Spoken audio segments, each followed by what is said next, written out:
I'll begin once again by welcoming everyone, both on screen and in the room. Thank you to all those who are present here today with us at the Baha'i office.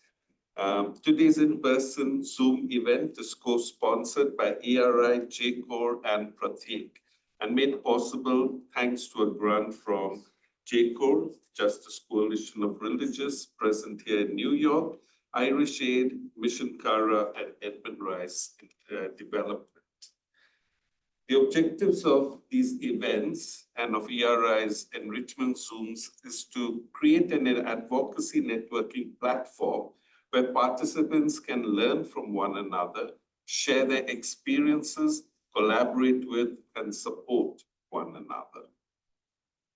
The theme of today's hybrid meet is View from the Margins, Critique and Reflections on the VNR of India, especially from a children's perspective.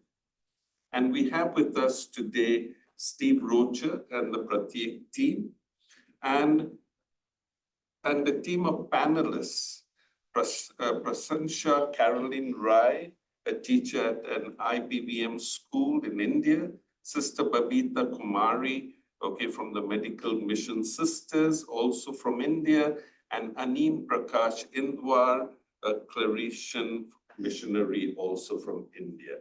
And we are happy to also welcome our moderator, Teresa Blumenstein from JCoR. For those who would like translation subtitles, they are available and you can follow the spoken word in your own language by putting on the translation subtitles. If you go to click on show captions, which is at the bottom right-hand corner over there of your screen, okay? All right, so you can put on the translation. All right, you need to put on the translation, then choose your speaking language, and then choose your caption language. All right, so it's also available in a number of Indian languages.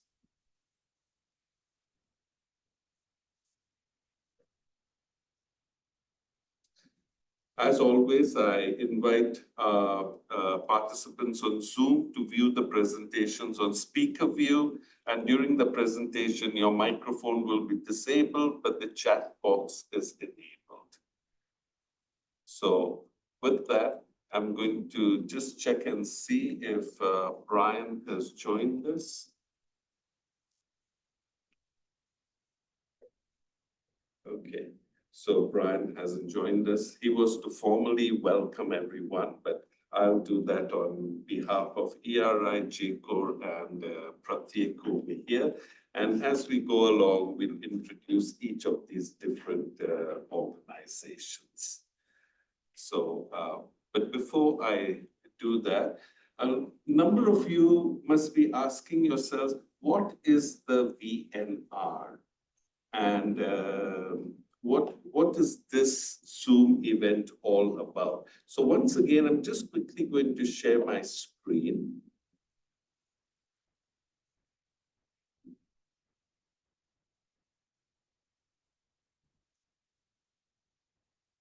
Okay, most of you are familiar with the 17 SDGs. Okay, the 2030 Agenda for Sustainable Development, which is meant to transform our world and make life better for all people in all states. Today, all 193 United Nations member states have signed on to this framework to create the future they said we want in 2030. As part of this, the 17 goals are divided into, we could say, 5 key areas. And these 5 key areas are called the 5 P key areas. And they are people, they're focused on people, they're focused on the planet, They're focused on partnership, peace, and prosperity. All these 5 Ps need to be present if sustainable development is to take place across the world, not just in one state, but across the globe. So is there a mechanism to monitor the global implementation of these goals and hold states accountable to actions carried out towards the realization of the SDGs? And the answer to that is yes, there is. And it's called the High-Level Political Forum on Sustainable Development. This is the platform that meets annually for 8 days at the UN in New York and has just finished its meetings yesterday. Its main role is the follow-up and review of the SDGs at the global level. And the HLPF encourages all 193 states to voluntarily present the national review of the progress made towards the implementation of the SDGs at the HLPF. So these voluntary national reviews, called the VNRs, are a self-introspective review by a state in front of its peers.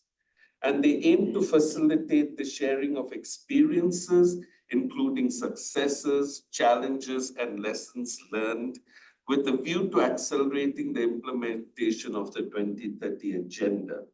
They also seek to strengthen policies and institutions of governments and to mobilize multi-stakeholder support and partnerships for the implementation of the Sustainable Development Goals. This year, in the last 2 weeks, 35 countries have presented their voluntary national reviews, and they have focused on these 5 SDGs. SDG 3, good health and well-being, SDG 5, gender equality, SDG 8, decent work and economic growth, SDG 14, life below water, and SDG 17, partnership for the goals. And among the countries that ERI has a presence in, India was one of those that presented just on Wednesday. And that is why today we are having this Zoom event, to critique and reflect on the VNR of India. So at this stage, I'm going to invite our first panel of speakers, from PRATYeK. And we have Steve Rocher, who's the founder and the director of PRATYeK, as well as the convener of the 9 is Mine campaign, along with his team, who he will call on and introduce as we go along. So Steve, over to you. Thank you. Thank you, Tino, and thank you, JCoR, for organizing this wonderful event and engaging us and India with its own review. We have with us 4 speakers as part of our panel. First, appropriately, would have to be a child. So Ritu will speak and introduce the process we followed to review this and the government's review on its own SDGs.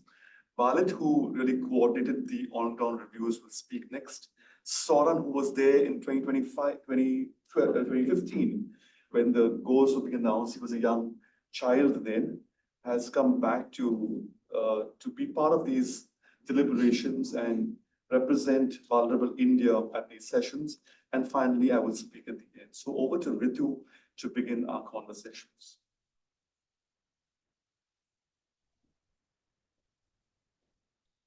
Good evening, everyone. I am Ritu from PRATYeK and 9 is Mine campaign, a child-led movement that began in 2006, inspired by Nelson Mandela's call to civil society, to citizens, to keep government accountable of their promises.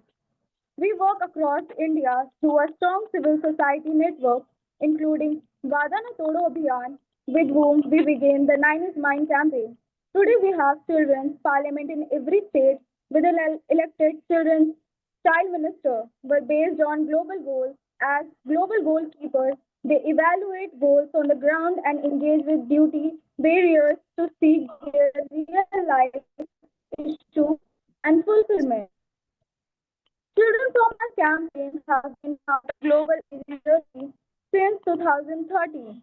1,20,000 children across diverse India, including children with disability, engaged since 2011. And UN headquarters acknowledged it with a special recognition award. They traveled to New York couple of times, including Soren, who is here with you today, engaged with Amina Mohammed and other UN officials, and presented the 18th goal, all rights for all children. Because we believe no child should be left behind and every child must be heard. Thank you for listening to me. I now invite Anushka D to share about VNR process. Thank you, Ritu, for sharing the journey of Pratik and the Niners Mind campaign. Greetings from India and a very good morning, good afternoon, and good evening to all of you. I am Anushka and I am here representing Pratik and Niners Mind campaign. So I would like to briefly share about the engagement in the voluntary national review process, which we have been contributing to consistently over the years. In 2017, we first began with submitting the children's recommendation to the UN Committee on the Rights of the Child. In 2020, in collaboration with Vadana Todo Abhiyan, Plan India, World Vision, and others, we co led an independent VNR review by children. And this year, in 2025, we were invited by UNICEF India and Niti Aayog to facilitate child consultation for India's official VNR, for which we are very much thankful to the government. Through a series of online sessions this year that reached over 3,000 children and in-person workshop which we held in Delhi, we reached out to 75 children and we ensured that voices from tribal communities, urban slums, and children with disabilities and many more were included in the national conversation. Their message was clear when we had the sessions, whether it's online or offline, that the world cannot move forward if even one child is left behind. So let's make sure that children are not just talked about, but truly heard and included, whether it's in review, in every report, and in every step forward. Thank you.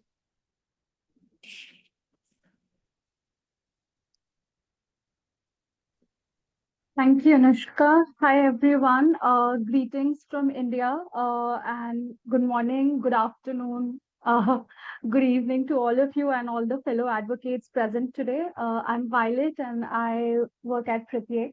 So quickly, as Anushka has already told you about the process and how what we have been doing, I would really like to acknowledge the fact that India has made a significant process when it comes to SDG, especially, and they have been doing exceptionally well in some of the goals for sure.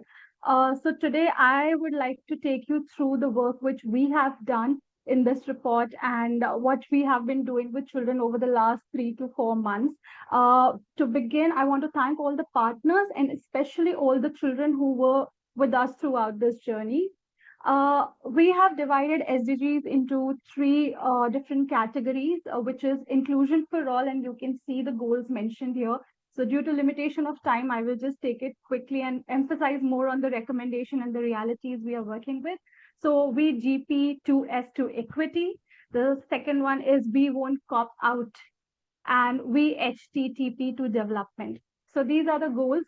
You would see one goal which Anushka spoke about and Ritu also spoke about, I believe, SDG 18, all rights for all children. Again, due to limitation of time, I will be just mentioning a few of the SDGs, which what the children are saying, what the government is saying, and what we really are currently. So the children mentioned that they want government to declare housing as a right for all the citizens, and government of India says that they have significantly reduced the multidimensional poverty, uplifting 135 million people. Whereas if you see the actual reports, it is shown that although India contests that they have uplifted the XYZ number of people, but 23.4 crore citizens still are already there below the poverty line. When you talk about zero hunger, which is again one of the major thing when it comes to development, children are saying that ration food, particularly good quality grains, should be provided to the relief camps to improve the health and nutrition of children. And the government is saying that they are nearly there to cover, approx 99% of the eligible people receiving subsidized food grains. Whereas in gaps, you would see the data shows that there is a need for the implementation, quality, equitable access, and systematic underfunding continue to undermine India's progress when it comes to hunger and nutrition for all children. Another important segment which I would like to emphasize upon is when it comes to good health and well-being, and majorly I would like to emphasize on mental health because that was significantly coming when we were talking to children in these sessions, that they mentioned that government should take steps to ensure the schemes which they are launching are more accessible, like Ayushman and free medication programs and preventable disease, should be covered and insured in that. The government says that over 542 million beneficiaries are covered under Ayushman Bharat and other schemes providing free secondary and tertiary health care. But the reality we are currently, while digital and insurance schemes are expanding, but the public health remains low when it comes to budget and short of 2.5 target by 2025. Education, another important element that every child should have access. So I am emphasizing on the human rights word like access and available to smart classes with fun animation quizzes and interactive lessons, in schools. And the government of India is saying as well that they have launched national platforms to upskill the teacher when it comes to digital learning, especially post-pandemic era, things have changed. But public expenditure on education still remains below 3% of the GDP, despite having national education 2020, targeting that 6% of the GDP should be given. I'm just going to move quickly I'm skipping some of the SDGs, but another important one, clean water and sanitation. Children are saying to install more hand pumps and, have reliable water supply, invest more in water treatment facilities where clean drinking water is available to all. And the government of India is also contesting that under Amrut 2.0, which is another scheme, focuses on universal water and sewerage services with specific improvements in wastewater treatment, and also contesting that every household, 193.6 million households, are receiving tap water in their houses. But when we come to reality, marginalized groups, especially focusing upon the remote rural, tribal, urban formal settlements, they're still lacking access to clean drinking water. The water supplies are irregular in many areas. I'm skipping some of them and again, just jumping to the important ones for now. 13, climate action, climate change. This is a global challenge, and children are saying to involve them when they are talking about climate policies, decision processes, as children are not only the future, they're also the current citizens. So to make them part of what is going to come, after a few decades, they should be part of that as well. And government of India is also saying that 6.8 lakh students engaged in climate education programs and events per se. But the reality is that these things are happening event based. Lack of mention of the grassroots awareness programs, no indication that climate action or climate changes has been integrated in the climate education policy or nationwide, only events are being focused upon. The last one, which I want to emphasize, which is also my favorite goal, is partnerships for all. Children from all the backgrounds is what children are saying. Children from all the backgrounds should be provided with a platform where they can share their needs and demands, particularly from the vulnerable backgrounds like refugee, migrants, lower caste, gender minorities. There are so many. I'm sorry if I'm missing out, but these are some of the examples I'm giving, but there are so many vulnerable groups. And the government is saying that the data frameworks and the multilateral engagements are pretty strong in India. But in reality, there is no reference when it comes to refugee or migrant children or creating flexible documentation systems for their, including them in the education and other services. And children voices and participation platforms are not acknowledged, despite children stressing the need for inclusive engagement. To conclude, I would like to thank the Indian government for their VNR presentation, which they made. India's commitment to the Sustainable Development Goal is both visible and commendable, from improved access to healthcare, education, to growing investments in clean energy, social protection, and digital infrastructure. We have seen a significant progress that reflects a strong intent to leave no one behind, or perhaps leave no child behind. At the same time, behind each statistic lies a human story, a child's aspiration, a community's struggle, or a family's quiet resilience. As someone working closely with children and community, I see immense potential for collaboration between government, civil society, and children. I heard this somewhere, and I think this needs to be spoken here, that children just don't need a seat at this table, but they need a say at the table too. And we believe that we are here to work with the government of India, support them. Together, we can move beyond policy into practice, strengthening the systems that already exist and ensure that every child, especially the last child, the marginalized one, feels seen, heard, and supported. Thank you. Thank you, Violet. I'm going to now hand it over to Soren, who was here 10 years ago as a child, asking for a specific goal on children. Soren is here 10 years hence and was part of the reviews here, representing perhaps majority India that's still marginalized and still wants to see the goals realized in their own slum communities, in their village remote areas, and in inaccessible parts of India. Over to Soren. Thank you, Steve. Hello, everyone. Very good morning, good evening, and the afternoon to all of you.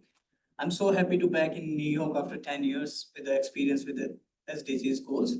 So I have observed something in the VNR process here. I have seen so many young people when I was going to the UN and seeing around me. I'm so happy to seeing the rich children. They're talking about their struggle and see across the struggle. So I have some question to them, to everyone here who are sitting here in the Zoom meeting also. I don't see children with the disability, the child with the disability or person with the disability, no Dalit, no tribal.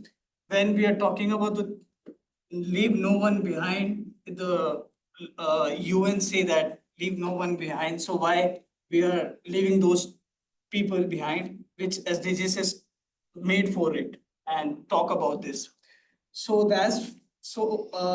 so I'll just go with the VNR process now. The VNR is a half an hour our country present. I'm so happy that India has present 3 times, and this time I have seen that civil society is mentioned in the VNR report, and of course the women and children, they talk about the children also.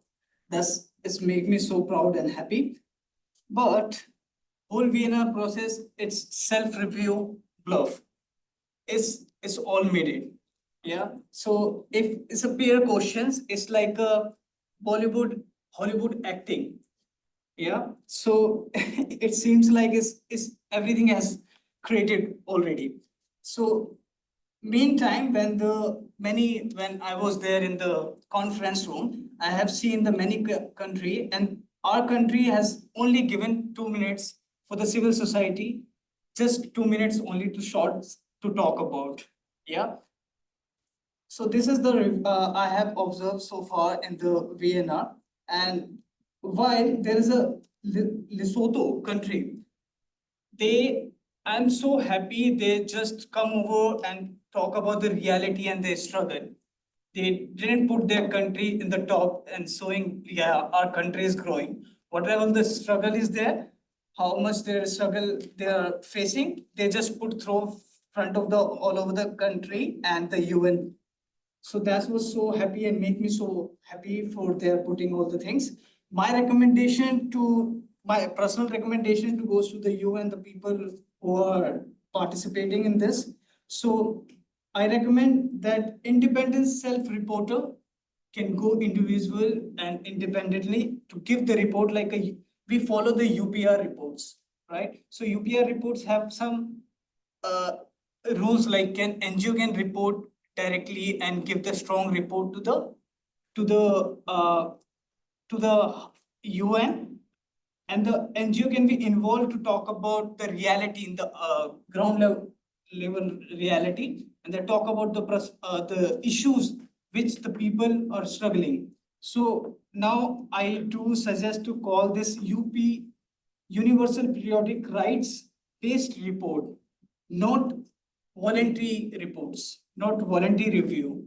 So I just go and suggest this UPR based report review. So that's my recommendation to the UN, to the people who are sitting on the big chair and talk about the big things. So way forward to me and from 9 is my way forward is in UN. In UN for the post 2030, the new goals we are going to launch. And then I remember in 2000 when I was not, I actually born in 2000. Then I saw after in 2015, then talk about MDGs goals. Before I knowing the SDGs goals, I heard about the MDGs goals.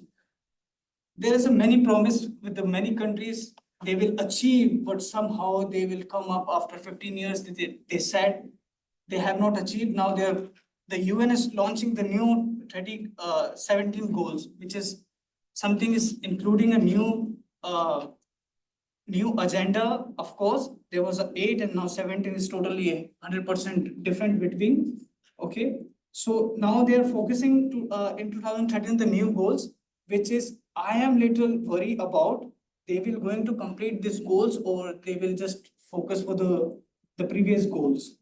That's the NDG in UN. So another suggestion from my side is in DGs.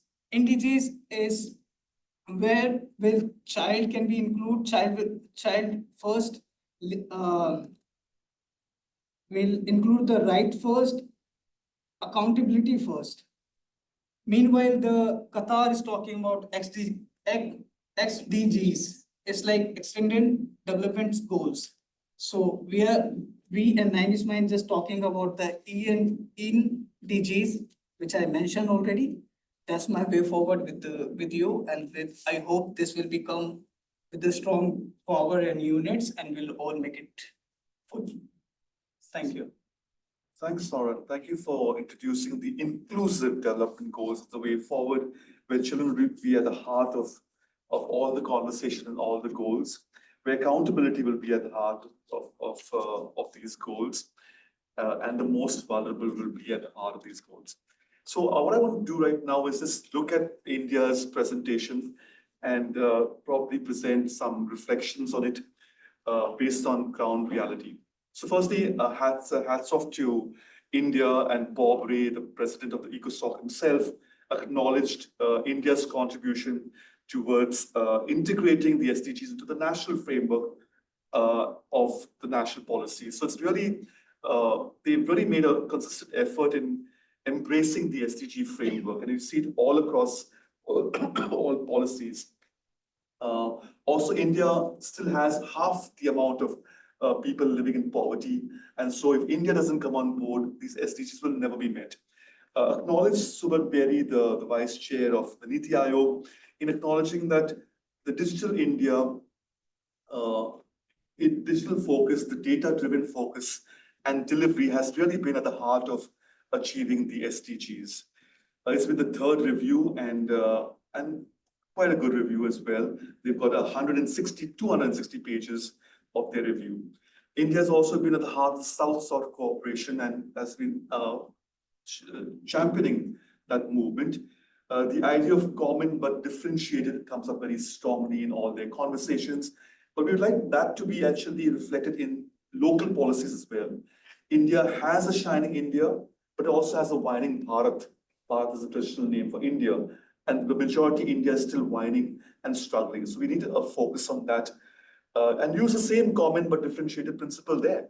Probably put the focus on delivery on the rich and the affluent, and give concessions to the most marginalized. So the challenges still remain in the mere size of India, but India is doing well, good progress. We are 99th now out of the 166 countries, and that's great progress since last year, 109. India has also, next slide, done well in terms of achievement. with 33% are on track, where the world is 35. Limited progress goals are 38%, the world says 50. And worsening, that's really a concern for us, worsening targets 28%, compared to the world's 18%. So in some ways, India is way ahead, but other places, lots of challenges still remain. And the big C's of challenges that most countries are referred to are COVID and climate change, and also conflicts. But India has stayed silent about the conflicts within our country. One particular state in the northeast, Manipur, has been under conflict for years now, and has certainly affected the SDGs, and that has been silent in our report. The control of constitutional bodies is something that will come up also. I'll address that in a while. Civil society gags and cuts in budgets. Yes, Donald Trump's policies here affects UNICEF, UN funding in our countries, but also other funding as well. That has affected the delivery of goals on the ground level. Next slide, please. So these are the groups that were consulted, and I think that India has done a great job in including about 1,000 groups, people in these consultations. But if I ask you to look at this page from their own report, can you identify which groups are absent from this particular representation? I would look at Muslims and minorities, and that's quite a big chunk of our country. Refugees seem to be missing here. Transgender people are mentioned, but what about LGBTIQA++ communities? What about conflict areas like that of Manipur and maybe even Jammu and Kashmir? So those are really concerns that we have, and we'd love all to be included. And we love our Prime Minister's phrase of Sabke Saath, Sabka Vikas. Everyone's growth development is with everyone. Next slide.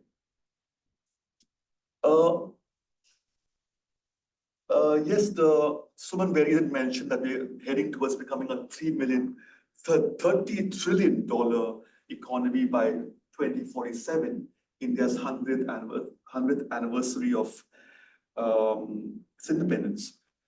He talks about prosperity that is inclusive. But if you look at this Oxfam report, it says that the top 10% of India's population holds 77% of the total national wealth.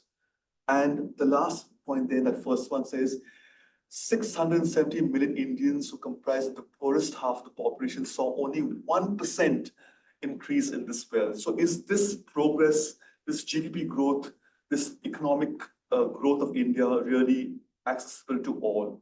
And then I go down to the last point there. I'm going to take Soren here, who's with me, and his mother as an example. So say it would take 941 years for a minimum wage worker in rural India to earn what the top paid executive is at a leading Indian government company earns in a year. And so is that prosperity really inclusive is the big question we're asking. Mr. Berry went on to say governance is participatory. That's what they're aiming for. But next slide. So many reports across the world talk about India being an electoral autocracy. VDEM talks about that. Freedom House calls it a flawed democracy and a partially free democracy. And look at these counts here where India is under the rule of law in indices. Okay, lots to be done, really looked at here. And probably it's a trend what's happening across the world. Apparently, 90 countries across the world have got these flawed democracy modules. And perhaps that has to come strongly in the way forward of the SDGs and whatever succeeds the SDGs.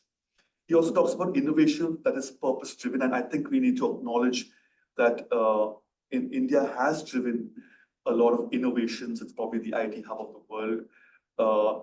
And lots of progress has been there. But how is it really reaching the most marginalized is a huge question. He talks about cultural and civilizational values continue to guide it.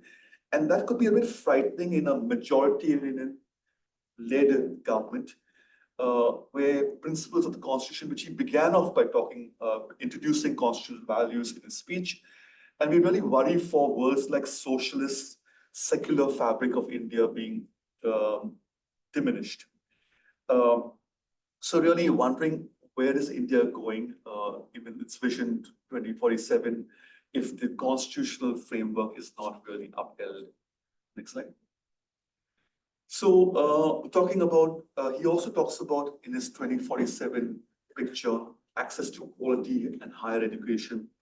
But there's been only marginal increases in budgetary allocations, and learning outcomes have been really questionable for our children going to public school. He talked about healthcare for all, but high pocket expenses continue to be a huge challenge to the poor, and low public expense spending is also a big concern. And we, as the Niners Mind campaign, talking about budgetary allocations, are really concerned about education, health, and budget allocations here.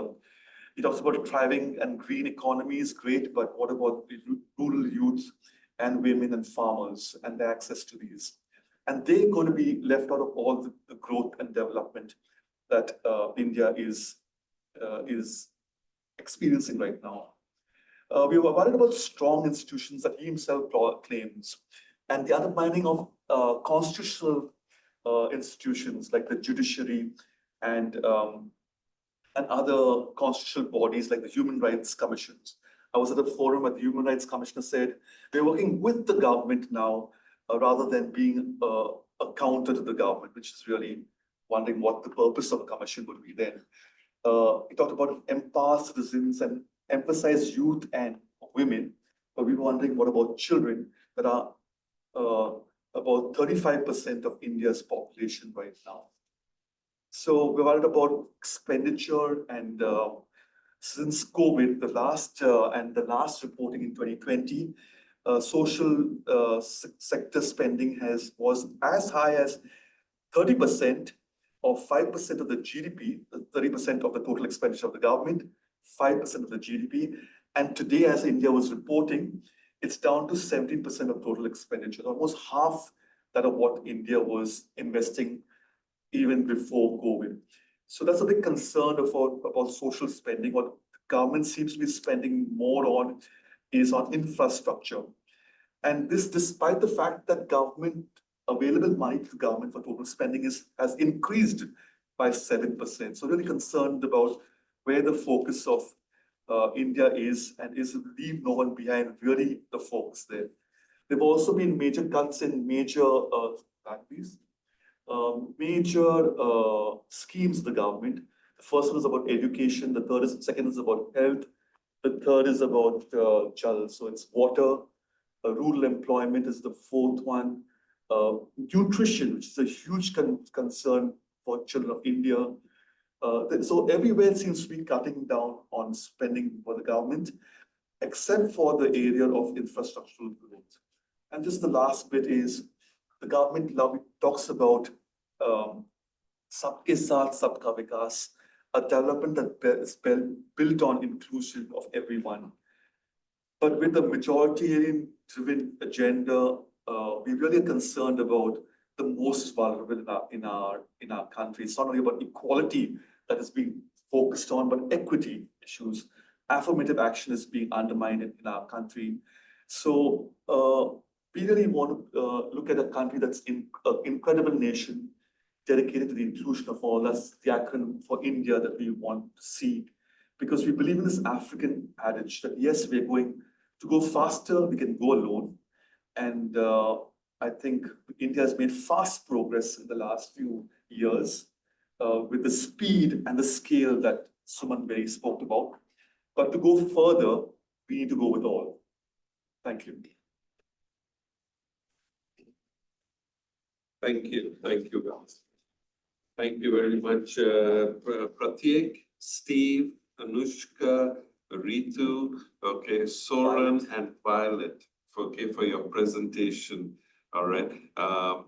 We've been doing a lot of listening, so I think it's time for a bit of interaction now. So I'm going to turn over to Teresa over here, okay, to put up a couple of questions on the screen. And I invite you to reflect on them, and you have about 3 minutes to put down your responses in the chat. And those in the room are welcome to share it live. Okay, thank you.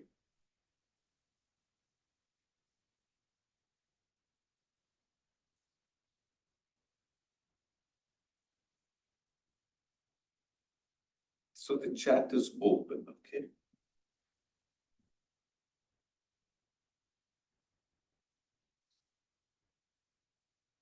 The new question really emerging for me, Steve, is does the VNR have any, purpose, being the type of review it is, okay, a self-introspective review, being where there's very little interaction, all right, especially from civil society, all right, like, has it, I believe it has purpose, okay, but how can it be strengthened, maybe? I know in your presentation, you all did mention some things over there, but that would be one thing that, how can that be strengthened? How can civil society's role really be strengthened? So the purpose to me that it serves really is the government is putting its head out on the block to say this is where we are. And so in the very fact that there's a self-report card out there, we can challenge that, have shadow reports, have parallel reports to it. And that in itself is helpful for a democracy to come together and civil society and people who are affected by that to come in. So I believe it's a good step forward. It's incomplete, as Solon did explain there. And perhaps independent reviews would be better. And the flagship review system of the UPR could really be modeled there. And perhaps going down, like the Vada Todo Abhiyan, which I'm a studying committee member too, did a very simple approach of having just a scale kind of a review, asking ordinary people to say, how do you think, are you better placed now where poverty is concerned, education is concerned? Very simple questionnaire that was sent around. And that itself is at least an awareness raising on SDGs and the goals and make it more applicable to them and how they can relate to them. They could relate probably to the Hindi terms of the schemes rather than the English version of the SDGs, and that makes it more real to them. Okay, thank you. Thanks, Steve. Okay, and thanks to everyone for their comments and for responding to some of the reflection questions over there. We're now going to move on, okay? And so at this stage, we're going to turn to our panelists, right? And I'm going to first introduce our moderator, Teresa Blumenstein, okay, who is an organizer and advocate for social, environmental, and economic justice. She has served from 2018 to the present as coordinator for the Justice Coalition of Religious, JCoR, at UN headquarters in New York. The shared mission of the 23-member NGOs of JCoR is to strengthen the capacity of members of Catholic religious congregations working at the grassroots and those representing them at the United Nations, and to petition international, national, and regional fora for justice for people living in poverty, address the root causes of unsustainable development, and promote just, equitable, and rights-based development via a just implementation of the United Nations SDGs. Prior to her service with JCoR, Teresa served as executive assistant and representative to the United Nations for UANIMA International, a coalition of 21 congregations of Catholic sisters living and working in over 80 countries. And so I'm happy to now hand over to Teresa. And I'm also very happy that ERI, PRATYeK now collaborating and networking with JCoR. And I believe this is the start of a new relationship. So over to you now, please. Thank you, Brother Tino. And thanks to everyone who's here with us in the room and to many, many more who are with us virtually. I see many members of both the ERI network, the Mission Karen network, and the JCoR network are all with us today, which makes this an auspicious occasion, especially because we all have such a strong and widespread presence across the country of India. And so it seemed this was a very important moment for all of us to come together and to lend our experiences and all of the insights that we have gained from those experiences to a real people's critique of the progress of India toward the achievement of the Sustainable Development Goals.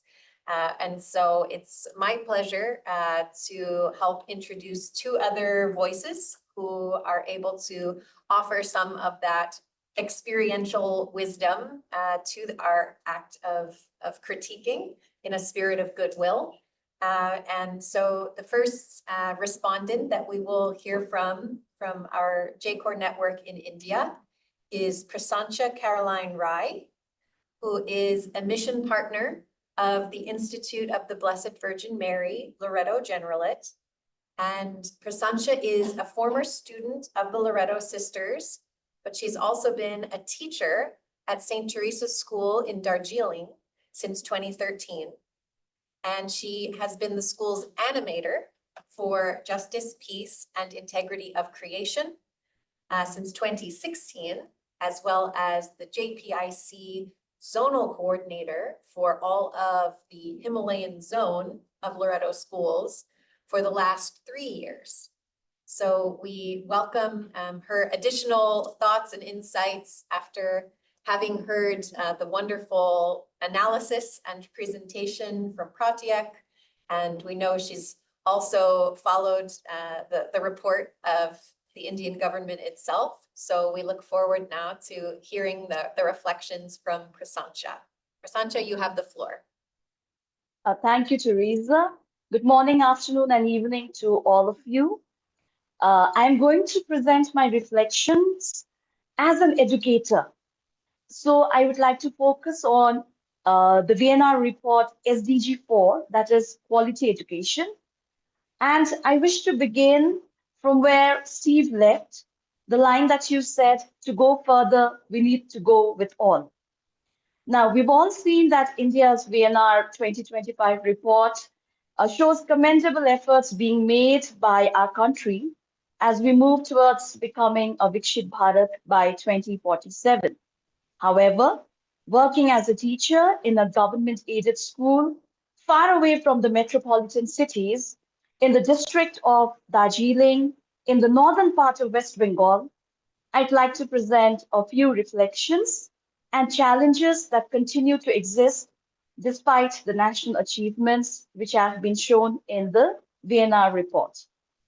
Now, as I told you in the beginning, I would like to speak from an educator's point of view and with my first-hand experience in teaching in a government-aided school.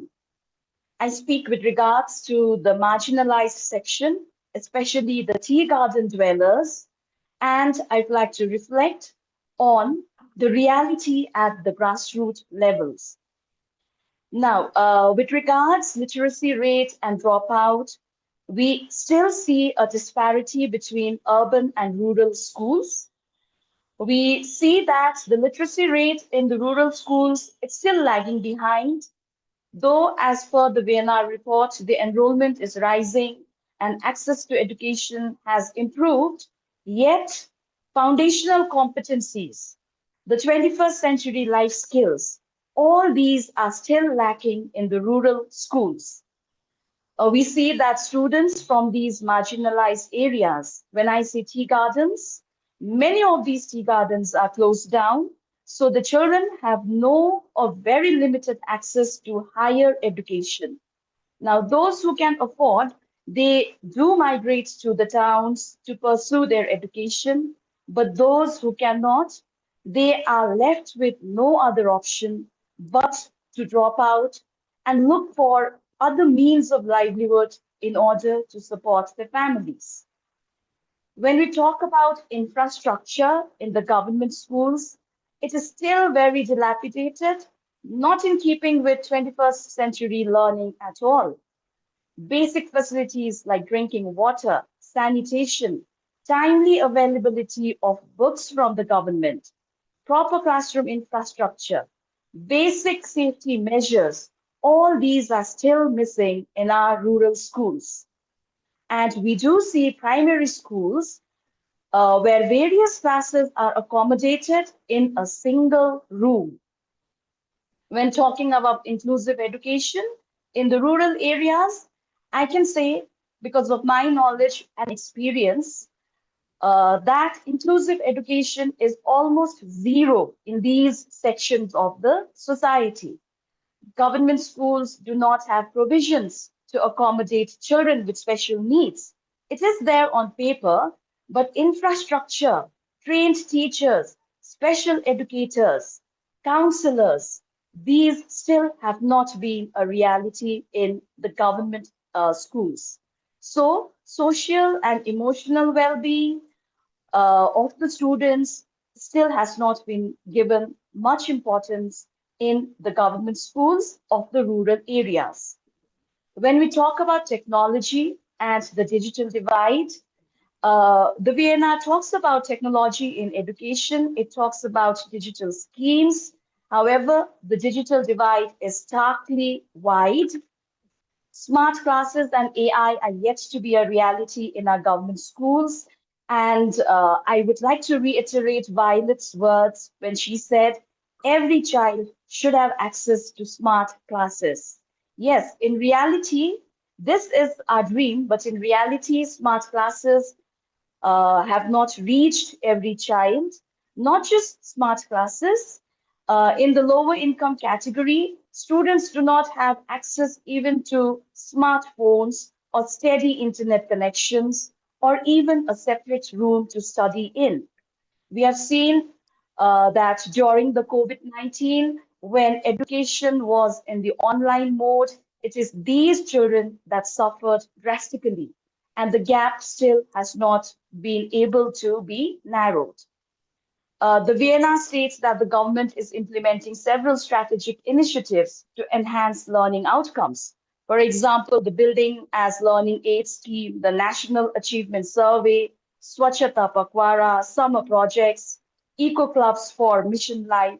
But these are being sporadically implemented in the government and government-aided schools without any follow-up of the learning outcomes. These are either not being conducted or being conducted just for the sake of reporting. Now, based on my observation and experience of working in this kind of educational setting, I feel that India still has much to do and improve upon this aspect of providing quality education by effectively monitoring the implementation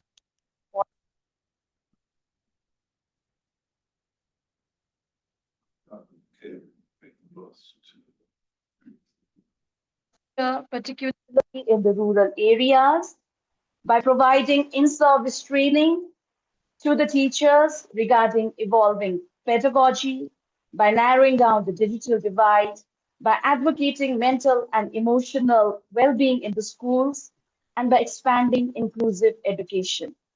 My final thoughts, India's VNR 2025 report shows that India has made and is making a remarkable progress towards achieving SDG 4. However, these policy commitments must translate into deeper and more widespread improvements, especially with regards to the marginalized communities. And we have to have a clear data, a clear reporting from the grassroots levels in our national picture. Thank you very much.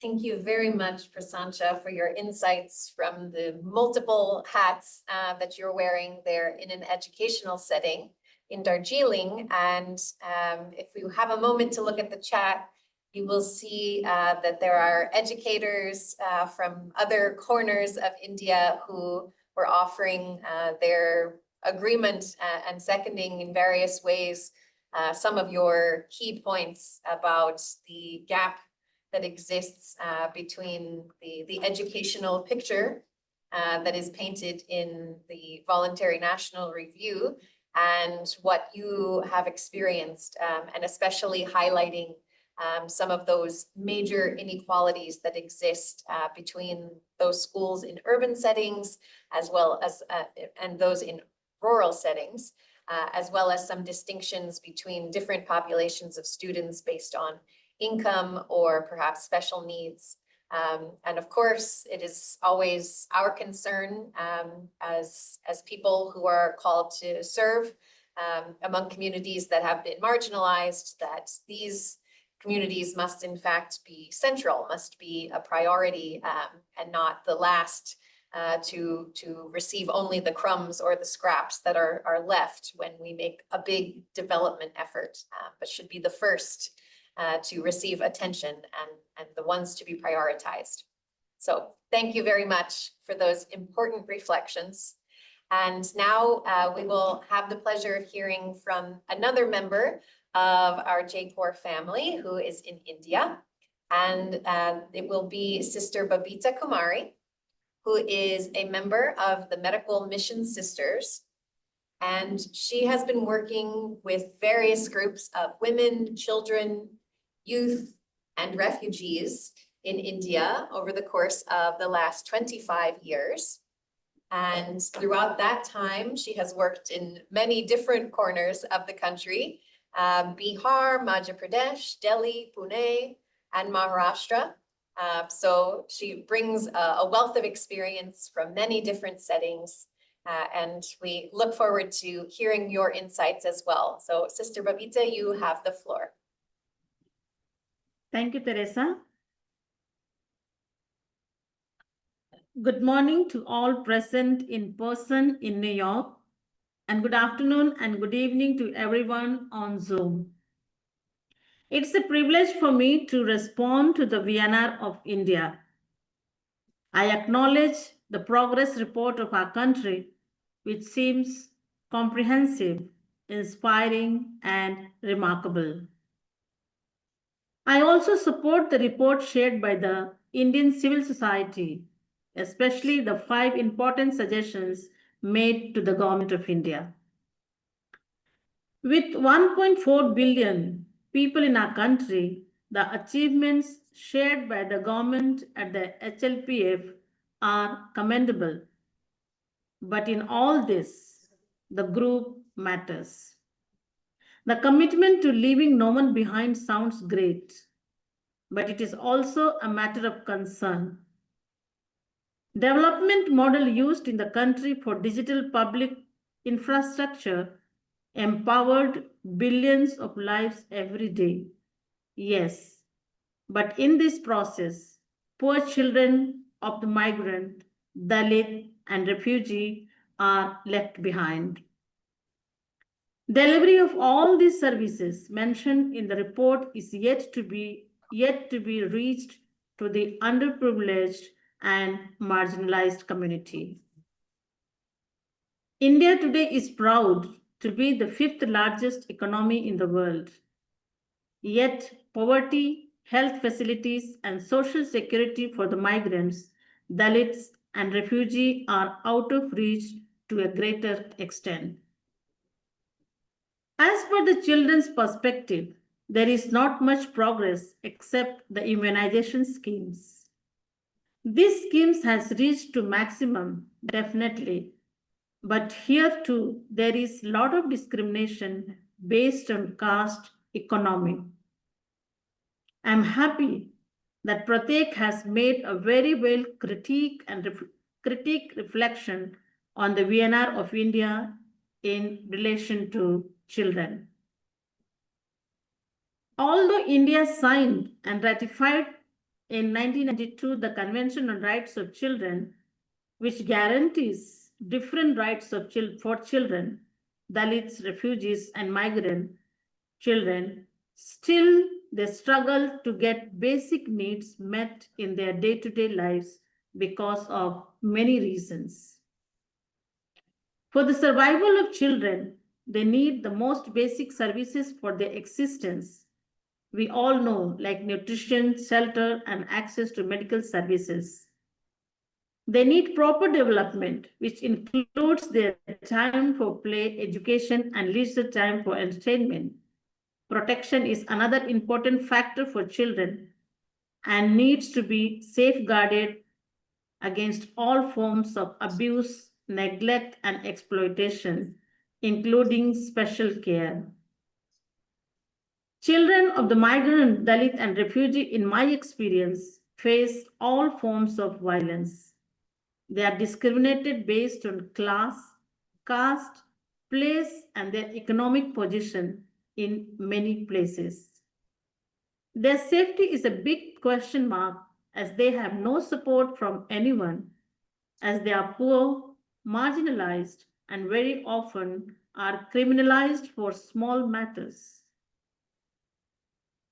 They become prey to exploitation and face all kinds of abuses. Migrants, Dalits, as well as the refugee children also need some basic needs for health, for survival. Nutrition and medicines are important, we all know. Very often, medicines are very expensive, we all know, and it is out of reach of most families of these children in these places where I have worked. The government, instead of giving medicines free of cost without compromising on quality, they are partnering with the private sector, and the poor migrant people have to pay heavily for their health needs. All government hospitals are told on the paper that it is free, but there are hardly facilities except a few tablets for fever and cough for such people, especially for these people. The government needs to provide free medicines for all the poor and marginalized, as they have mentioned in their report how much they have achieved. All types of medicines should be available in the state-run hospitals for free, and the process should be made easy and accessible. Many villages we know are cut off from the hospitals and primary health centers, which are hardly equipped to meet the needs of children and people at large. Here too, they are discriminated based on caste, class, and economic situation, and they have to even face educational problems as they either have no documents in the process of migrating or for many other reasons. There is a need to have attitudinal changes by the government and the elite class towards the migrant, Dalit, and refugee. There is no child-friendly atmosphere in the hospital and also in other institutions. And specialists are, we can't even imagine to have available in most rural health centers. It is high time that the government makes it available to them rather than all the high-tech digitalization made available for the rich and the elite class. There is a need for doctors and the medical professionals at these local centers who are trained to handle migrants with respect and dignity when they come to avail these services, also to show their tenderness and compassionate care so that the children are not scared to go to the hospital for treatment and people do not go to the private hospitals spending all their savings for future. ASHA workers are a good start to facilitate health facilities for the people. Many times they are great help in helping them to avail these services. Anganwadi centers and the primary centers should be more strengthened as the ANMs are available for the immunization and taking care of pregnant women, kishoris, and lactating mothers. The government must provide more facilities Anganwadi centers, which is more accessible for the poor people, especially the children till the age of 14 years. These centers being in a local place, they are more understanding and helpful in giving the services to all who come, although here too there is discrimination. However, at least it is better.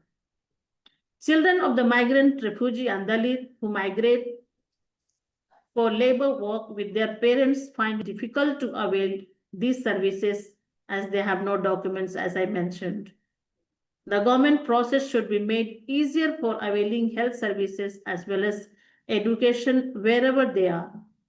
With my experience, we have to go pillar to post for them to make the documents needed for these purposes. Migrant, Dalit, and refugee children with disabilities in our country suffer a lot as we hardly have facilities for them in common places. Special attention should be given to their health and well-being. Health facilities should be brought to their doorstep in the need, and they need not struggle to reach to the hospitals in need. Migrant, Dalit, and refugee children do get nutrition food in the Anganwadi, although it is provided by the center and midday meal for the children in particular schools. Due to the top-down corruption involved and paperwork, this gets neglected in reality, and especially poor Dalit do not get a good quality meal in the centers and even in the schools. It largely affects the health and well-being of children in particular. There is a need to form a committee at various levels to inspect and monitor all these services provided by the government. The clinic and health centers in every village, ward in the urban areas, especially in the site where the migrants are working, should be equipped well to respond to the emerging health needs of children immediately. This is a huge problem in most of the health centers and PHCs, as all medicines are not available. The government must ensure the availability of medicines and other necessary equipments needed for emergencies, so that patients and their relatives need not run around looking for the medicines and spending their hard-earned money. Thank you.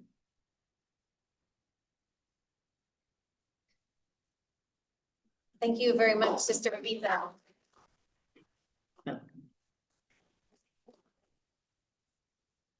And you've offered us an additional layer of our insights, an additional bit of clarity, particularly from the perspective of migrant families, refugee families, Dalit families, whose children face additional barriers to accessing even programs that have already been instated by the government and are in position and could potentially offer much important basic help in terms of healthcare and education, but for whom there are still extra barriers related to documentation and having relocated from either another part of the country or from outside the country, and so are unable to avail themselves of the services that are theoretically available, but remain inaccessible. So thank you for those additional insights from your plethora of experiences across the country. We're very grateful to you for taking the time to analyze and to share with us. And now I would like to invite anyone who is in our physical room or our virtual room, if you have any question or comment, reaction that you might like to share in response to the comments that we've just heard from Prasancha and from Sister Babita.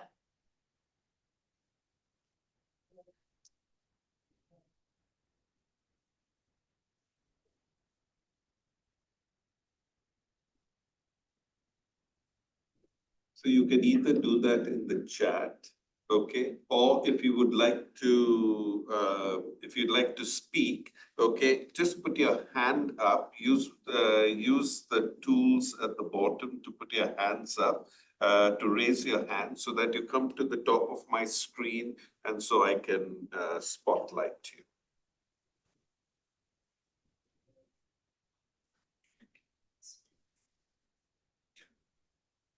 I actually have a comment and a question. Just relation to Steve's comment that there are 90 authoritarian governments that are in our world today. And I think for the first time, it is much higher than the democratic governments. This is according to a report by IDEA, which is an international democracy, and they've been tracking this for quite a while. But what is interesting in their report is that most of these are democratically elected governments, the 90.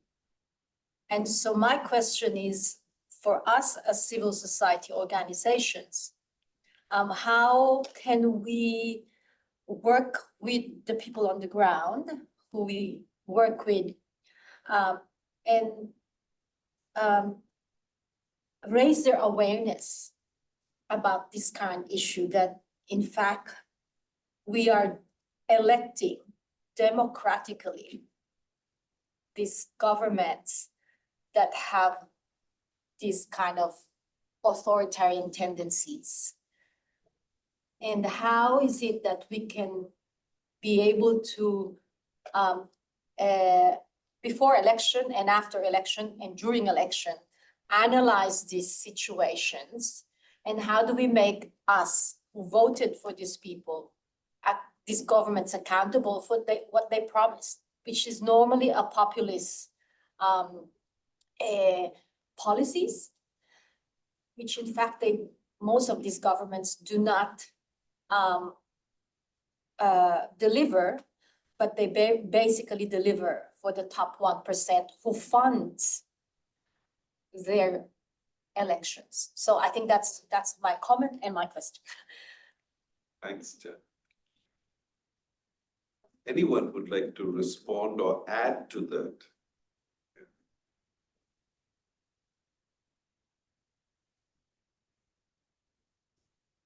And anyone from our Zoom participant group, if you would like to speak, please put up your hand. Please raise your hand.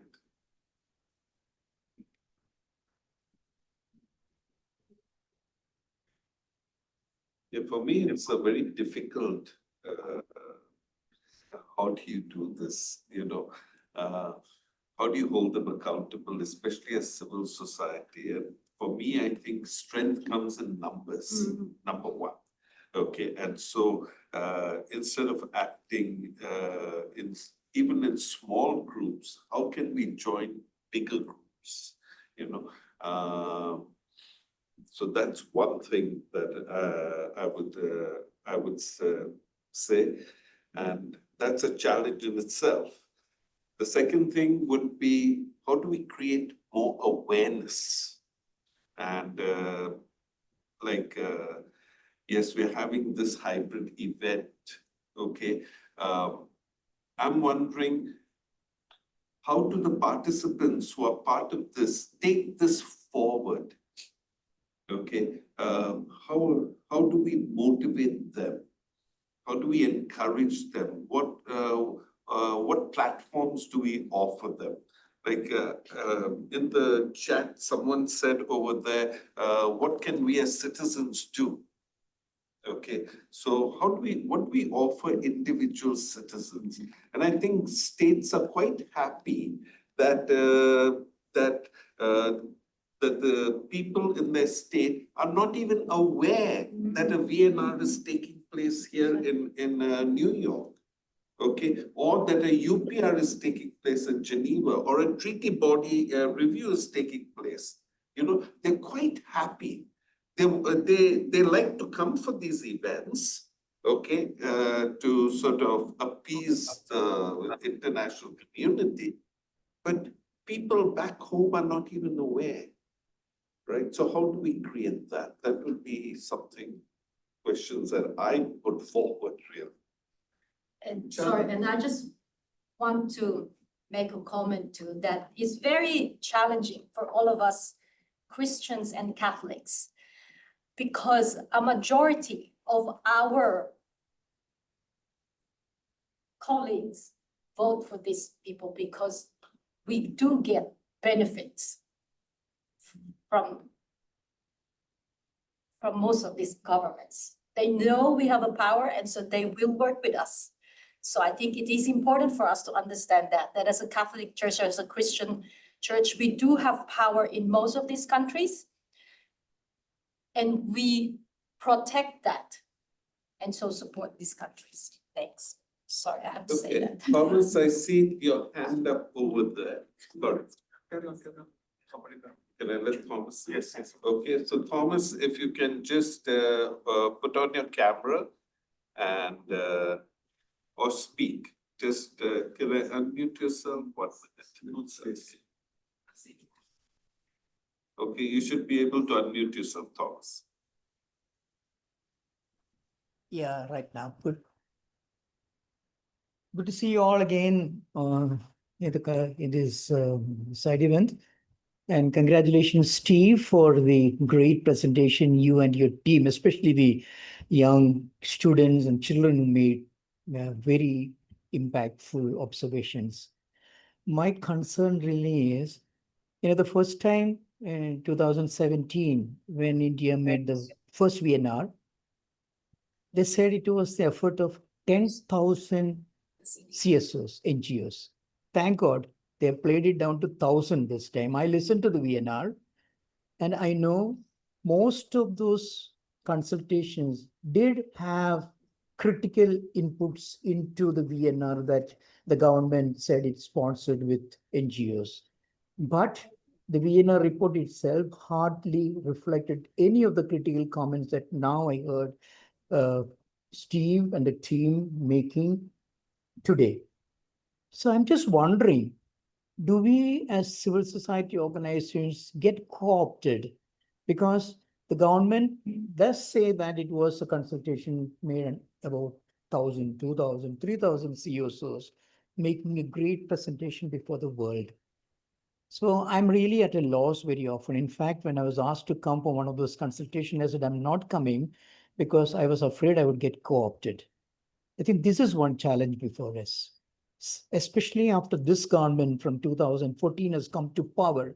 It has been just dressing up in front of the world, making a great presentation. This is a very serious challenge before civil society organizations, getting co-opted by the government and helping government to make a great presentation before the global community.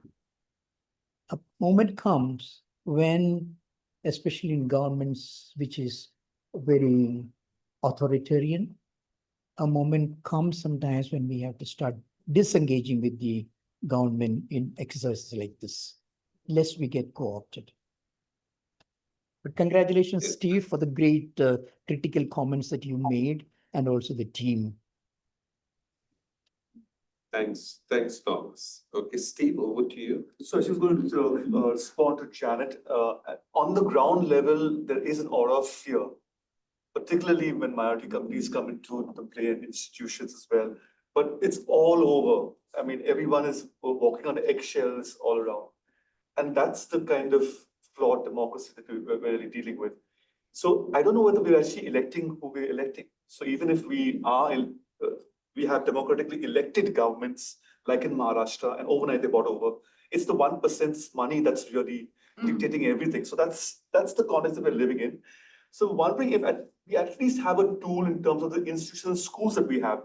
How many of our schools engage with your processes, Loreto, Edmund Rice networks? Do we actually engage with even the education around human rights language? How much are we pushing there? Are the SDGs embedded in our curriculum?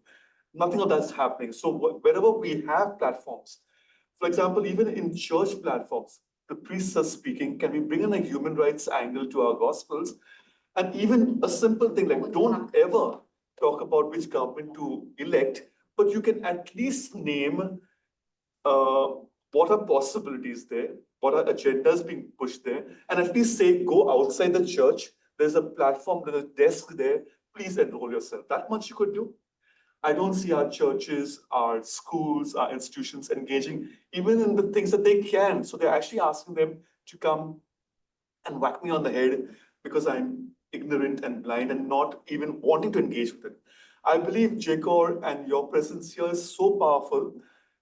As Tino said, if we can make use of it more and more. Somebody did ask the question here on the platform, and I did say, go back to Teresa and Tino. You guys have got ECOSOC status. Can you use that more and more and help them represent that, even with the under the cover of secrecy and confidentiality? We can use it. Okay, and that's probably one way to go forward. Thank you. I'm going to invite Anita Cherian to unmute herself now, okay, and to speak. Anita? Yeah. Anita is the JCoR coordinator in South India. Yeah. Hello, and thanks for this opportunity and really good sharing coming up. I wanted to take off where Palitanam just finished. Same kind of concerns. One is when the report itself has false facts, false, claims being made. How do we respond to it? Like the one ration card, one India, one ration card is being, mentioned. I have worked I'm in constant touch with migrants in at least 7 states, so at least 16 or 20 locations, none of which have any migrant who has access to this. Yeah. And the other is issues as serious as in many indigenous regions in central India where mining is prevalent. There are serious health issues related to occupational health like silicosis, which are not being addressed at all and creating severe damages, not just like looking at it from a medical point of view, but from a survival issue. So when we gloss over issues that are really severe, affecting the last and the least, and also have facts which we know don't kind of apply, how do we respond to it being part of the process? How do we respond to it without being part of the process? Either way, we are kind of, in a kind of a fix. So just wanted to know any comments on how you would see, how can we go forward in some kind of a constructive engagement? Thank you, Anita, for your comments as well as for that question to the whole group over there. Okay. We are running out of time, actually. We're out of time right now, but we take one more person here. Okay. Thank you, Brother Tino. Good afternoon, good morning, good evening to folks in India.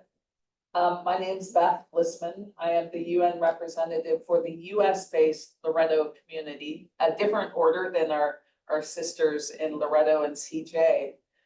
But we've long been involved in nuclear disarmament. The thing that surprised me is no one has mentioned that the thing that India has in common with the US and with Pakistan and several other countries is we're part of the nuclear 9. The 9 countries possessing nuclear weapons right now in the world today, with, of course, the US and Russia having and owning the most and probably right now putting the most money into it. With who knows, I'm not sure where India stands on the scale of the 9, but I just wanted to lift up, there is currently, and in terms of our dear sister friend who just spoke, Anita, I wish I had an answer for you. All I can say is we're struggling with the exact same thing right now in the US in terms of how to productively work with our government. One of our sister friends who's actually Dominican is with a group called Code Pink in Washington, DC. She was here yesterday getting her grounds passed for the rest of the year. And she's in Congress every day. So I get the scoop from her about what's happening with our Congress and our Senate, and it's not pretty. And we're supposedly one of the preeminent democracies in the world. That is really not the case right now. So I look forward to learning more from you, Janet, about that organization that measures democracy and how to work with that. But back to the issue of disarmament, which I think we need to bring up and talk about the risk. People seem to have totally lost touch with that. And especially our faith-based organizations, which really distresses me, because this is next to, along with climate change, it's an existential threat to our entire species. So I just wanted to lift up a little appeal that's going on from the people at World Beyond War. I just sent this to you, Teresa, in the email. So I'm hoping, Teresa, that you can check your email very quickly and put this into the chat for this gathering. The link to this appeal that basically asks all countries, but especially the nuclear 9, one, to commit to a no first use policy, to never be the one to first use nuclear weapons, because we know a nuclear war can never be won and should never be fought. Secondly, to sign on to the United Nations Treaty for the Prohibition of Nuclear Weapons, the PTNW. I was grateful to be in the room shortly after it passed on July 7th, 2017. The room was electric. I think it was in conference room 3 over at the UN. It was amazing. It was a moment in my life I'll never forget. And then finally, we want countries, especially the nuclear 9, to commit to irreversibly dismantling all nuclear weapons no later than August 6th, 2045, which would be 100 years since the bombing of Hiroshima. And please, this year, recognize, celebrate, and pray around the recognitions next month on August 6th and August 9th of the 80th anniversary of the bombings of Hiroshima and Nagasaki. Our friends at URI, United Religions Initiative, are doing a bunch of work around it. We're joining with them in our efforts. I know some Franciscans are putting together a peace gathering the evening of August 6th, I believe. I'll look for more details and send it to the run list in hopes it can then go out globally. But let's not forget about one of the key reasons the United Nations was created. And my only other thought is for us to continue to hearken back to the founding documents of the United Nations, right? The Charter, the Universal Declaration of Human Rights. And for those of you who are young and into fashion, we were joking about fashion the other day, but we need like clothing with the Universal Declaration of Human Rights on it or something. We saw a beautiful outfit yesterday that someone commented on that was a woman wearing a lovely shirt that said something about human rights. We need to get it out in every single way possible. We need to use our clothing. We need to use the arts. We need to use education, which I know we're sitting around a table of some of the most amazing communities of educators in the world. How can we be using our educational systems to shift culture? I guess that would be my answer in terms of how we share and spread democracy. We need to educate about it. We can't shy away from it. We can't shy away from the nuclear threat. So sorry, that turned into a little mini sermon there. My apologies, but thank you for listening. Can I make a two-liner appeal? So Soren did mention about the inclusive development goals and the inclusive UN system that we are wanting to introduce across India, but across the world as well. We appeal to all those linked schools, NGOs, congregations to come on board with ensuring that children are at the heart of taking the way forward in terms of inclusive development. So please help us link up with your networks, and there are huge networks right here in this group and across the online groups as well. So that's the thank you. Thanks, Steve. And we're going to our the last person to speak with us, and that is Vincent. Okay, Vincent, I'm going to, can you unmute yourself and introduce yourself? I see you're a CMF priest. Okay. I'm a clerician. I had been working as a general secretary for JPIC. Now I am working among the non-Christian tribals in the forest area in West Bengal. When I see the VNR reports, what I remember is as my previous speaker spoke, the UDHR, that is Universal Declaration of Human Rights, was prepared as a path for the future. But afterwards, they were made into International Covenant on Civil and Political Rights, and then International Covenant on Economic and Social Rights, ICCPR and ICESCR. And these have food, education, shelter, medicine as a rights. What the SDGs have done is they have reduced these rights into goals. And then they have given a voluntary report to the government, possibility of presenting voluntary report by the governments.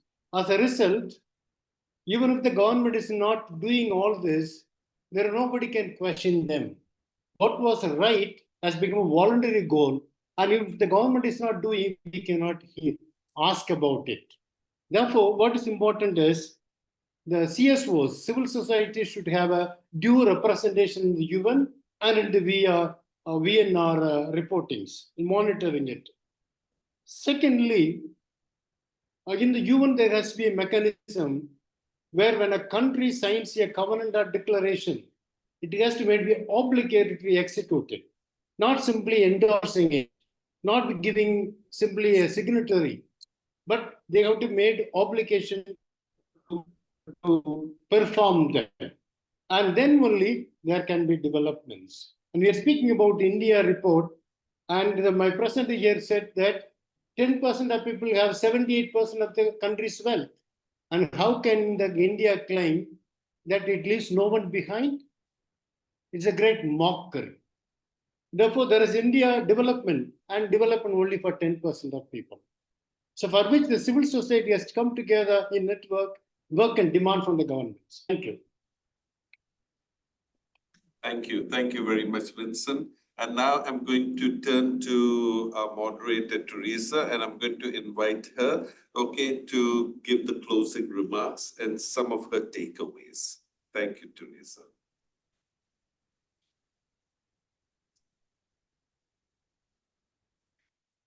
Thank you, Brother Tino, and to all who have taken the time both to prepare their thoughts and to share them with us today.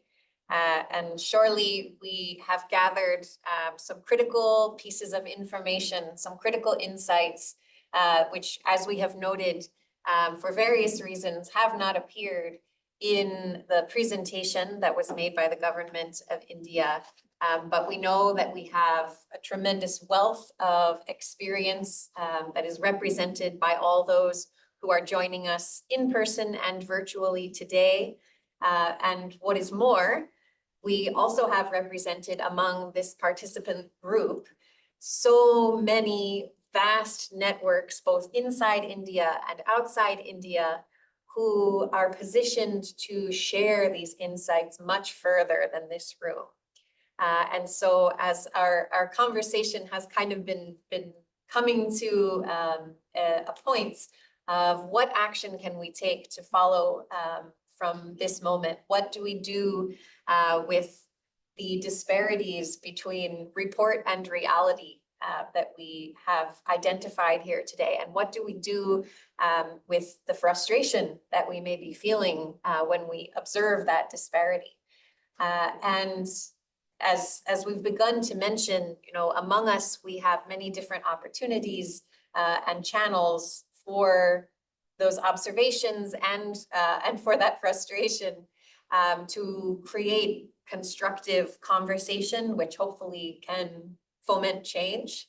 And I would like to emphasize that between the network of the Edmund Rice Brothers and Edmund Rice International, as well as the network of the Justice Coalition of Religious, we are here as partners who are both present in India through our regional networks, but also globally, and are positioned within, or at least with a channel into the UN system, to be able to bring together so many of these insights and bring more pieces of the puzzle onto the table, so that we can present the reality and the truth of the problems that we face, and thereby are better equipped to actually address those problems and in a way that is just, in a way that brings the needs of the most vulnerable and the most marginalized into the center of the conversation. And some of the ways that we can do that are through participation in the Universal Periodic Review at the Human Rights Council. We can submit written statements to different UN commissions and conferences. We can have meetings with leaders of UN agencies, with leaders of different government delegations in order to get information to those outside of India where that is important. But then, of course, we also look to work with all of you who are well positioned inside India to continue spreading information about rights, about sustainable development goals, about all the commitments that your government has made, because that information is really the foundation of accountability. And so clearly, going forward from this room, one thing we definitely need to hold on to are the connections we've made here and the partnership that is possible because of that. So I'm so grateful to all of you for your presence and your insights. And I look forward to much continued collaboration going forward. Thank you very much, Teresa. Thank you for your takeaway. I'm just in the feedback chat, I'm just putting a link over there. I'm going to invite all who are present on the Zoom to kindly click on it.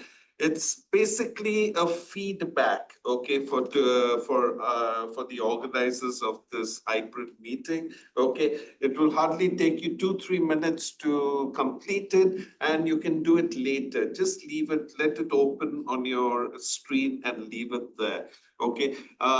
Finally, we've gone way over time, but I see there's still one hand up over there, Simon. Simon, I'm going to give you the floor for just 1 minute. So whatever you need to say, please keep it concise, okay? Over to you, Simon.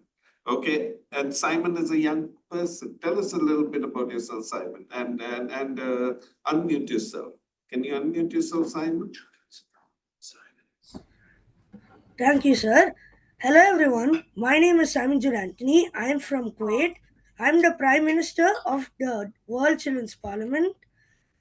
Thank you for giving me this opportunity to be a part of this meeting today. Today's session was very informative, and I had takeaways which we will discuss in the WCP meetings. Thank you, Steve, Swanamam, and PRATYeK for the contribution and hard work.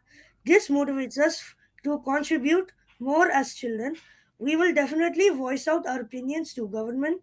We will make the world a better place for everyone. Thank you. Thank you, Simon. Thank you. And I'm so happy that you joined us, Simon, and you had the last word, really. Okay, so thank you very much for that. And thank you for raising your hand. And thank you to all who have joined us today. Okay, it's wonderful to have so many of you all still online. Okay, even though we are over 15 minutes over time. And thank you to all who have joined us in this room. Okay, it's wonderful to have you here. And after we finish, please join us for a little snack at the back. But with that, goodbye, and we'll keep in touch. God bless and have a good day wherever you are. Before you turn it off, so thanks to you and Teresa putting this together. Yeah. Lots of work went into that, and thank you for making these dreams possible. Thank you, Tino and Teresa. Thank you.